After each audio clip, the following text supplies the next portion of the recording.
Comme chaque année depuis 55 ans, le 20 mars, c'est la Journée internationale de la francophonie. Elle est célébrée par 321 millions de locuteurs à travers le monde. Je vous propose de nous suivre à la Hofburg où se passent chaque semaine les réunions des 57 États de l'OSCE pour découvrir dans les coulisses le travail des traducteurs et des interprètes.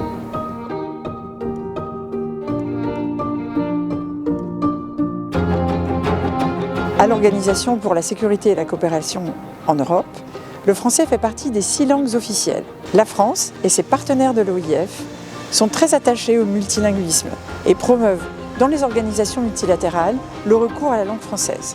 Cette promotion du multilinguisme est une priorité de notre diplomatie. Ce travail nécessite l'engagement précis d'interprètes et de traducteurs. These language experts, are often invisible, but their role is indispensable. We are shining a spotlight on the vital work of French interpreters and translators, who ensure clear and precise diplomatic communication. These two professions, interpreters and translators, are often confused, but they are quite distinct. Notre travail, en général, c'est ça, c'est d'interpréter, sans discours, simplement ce qu'on entend, donc à l'oral. Et parfois, les délégations ont la gentillesse de nous donner le discours, donc soit pendant l'intervention, souvent on reçoit le discours écrit à ce moment-là, soit de manière un peu plus confortable, un petit peu à l'avance, on a le temps dans ce cas de le préparer, de le lire. Et ça, évidemment, ça nous donne un avantage de savoir de quoi va parler l'orateur. C'est un des grands plaisirs de la traduction pour une organisation internationale. Il n'y a pas vraiment de journée type.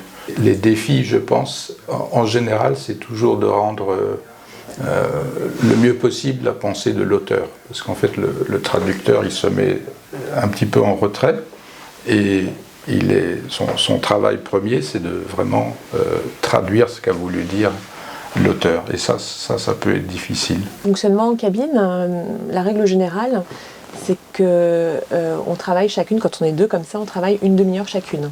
Si c'est Clémence qui interprète, elle n'a pas la langue qui est parlée, alors je prends le micro à ce moment-là, j'interviens dans sa demi-heure et je lui rends le micro une fois que l'intervention est terminée. On n'a pas toujours les discours par écrit. On reçoit des paquets comme ça et on les trie. Et après, parfois, on se fait des signes. Est-ce que tu as...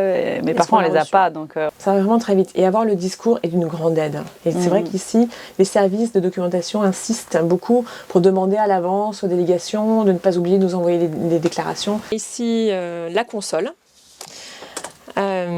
Pour allumer, c'est ici. Là, c'est en marche. Et nous avons le volume. Ici, pour écouter la salle, j'appuie ici, floor.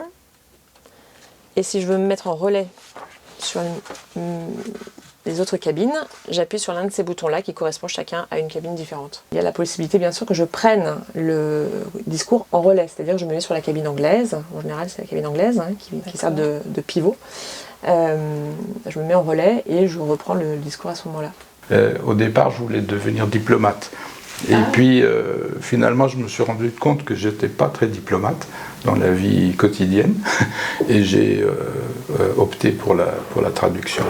L'aspect le plus gratifiant, c'est justement de pouvoir traiter presque chaque jour des sujets différents. Ça peut être une déclaration, ça peut être un texte technique. Donc, vous devez être un peu curieux de nature. Il y avait, au fil des années, en fait, beaucoup d'évolution au niveau de la terminologie. Ce qu'on disait peut-être il y a 20 ans n'est plus tout à fait actuel. Quand vous avez trouvé une bonne formulation, une bonne expression et que quelqu'un de francophone dans la salle reprend votre expression, ça c'est assez gratifiant. Si on ne reste pas tout seul dans son coin, si on coopère bien avec ses collègues, on peut vraiment trouver de bonnes solutions de traduction. On va immédiatement voir des collègues, on en parle. Et c'est ce qui fait en fait le plaisir, on a vraiment des échanges. L'interprétation, c'est l'adrénaline arrive, c'est maintenant, tout de suite, et une fois que c'est dit, c'est dit. Et voilà, il faut faire des choix instantanés, et la théâtralité un peu aussi, parce que parfois, il faut mettre le ton, il faut mettre les émotions, ça j'aime bien. Il faut pouvoir restituer le message avec exactitude, et puis tout ça en l'espace de quelques secondes.